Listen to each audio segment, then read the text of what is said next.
नमस्कार. आज आपण 26व्या श्लोकाचा अर्थ जाणून घेणार आहोत. श्लोक 26.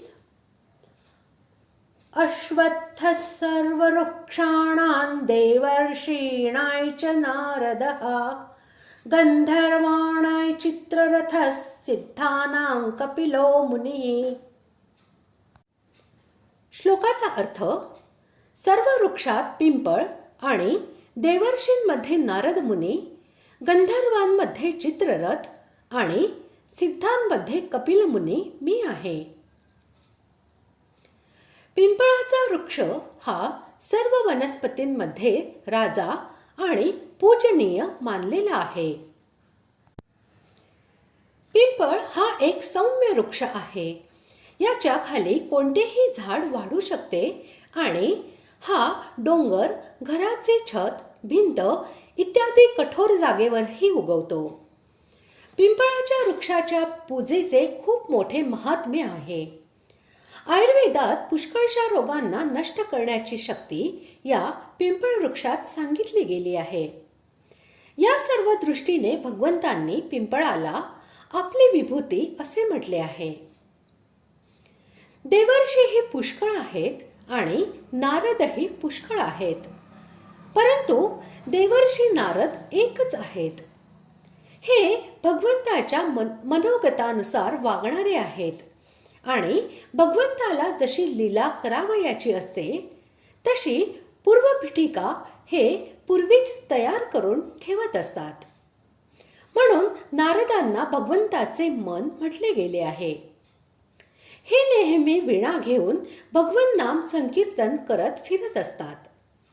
वाल्मिक आणि व्यासांसारख्यांना उपदेश करून त्यांना रामायण आणि श्रीमद भागवतासारखे ग्रंथ निर्माण करण्यात प्रवृत्त करविणारेही नारदच आहेत. नारदांच्या वचनावर मनुष्य, देवता, असुर, नाग इत्यादी सर्व विश्वास करतात. सर्व यांच्या वचनाला मान देतात आणि यांचा सल्ला घेतात.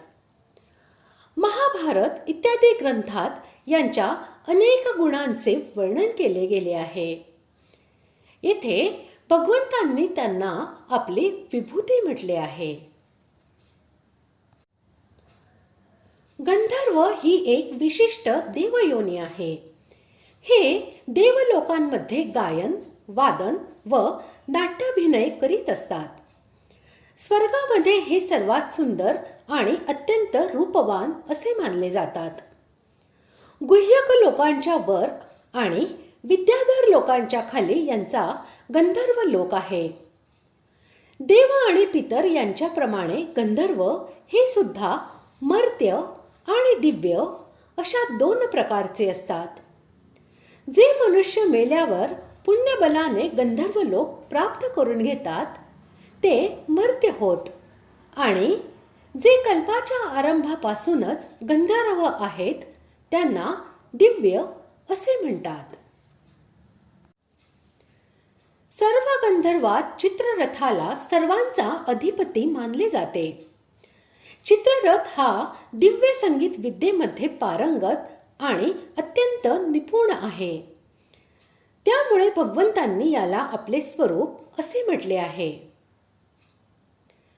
ज्याला सर्व प्रकारच्या स्थूल आणि सूक्ष्म जगातील सिद्धी प्राप्त झाल्या आहेत, तसेच धर्म, ज्ञान, ऐश्वर्य आणि वैराग्य इत्यादी श्रेष्ठ गुणांनी जे पूर्णपणे संपन्न आहेत त्यांना सिद्ध असे म्हणतात.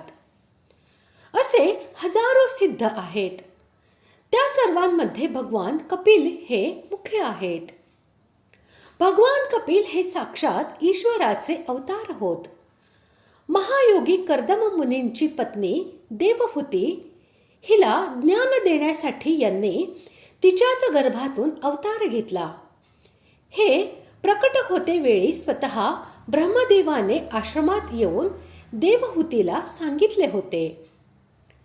हे सिद्धगणांचे अधीश्वर होतील व सांख्यांचे आचार्य यांच्याद्वारे पूजित होऊन तुझी कीर्ती वाढवतील आणि लोकांमध्ये कपिल या नावाने प्रसिद्ध होतील.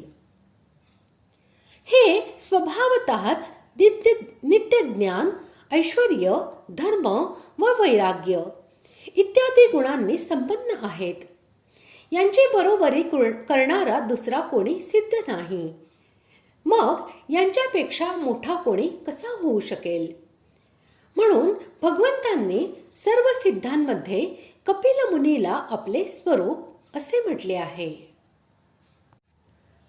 अशा प्रकारे आज आपण 26व्या श्लोकाचा अर्थ जाणून घेतला.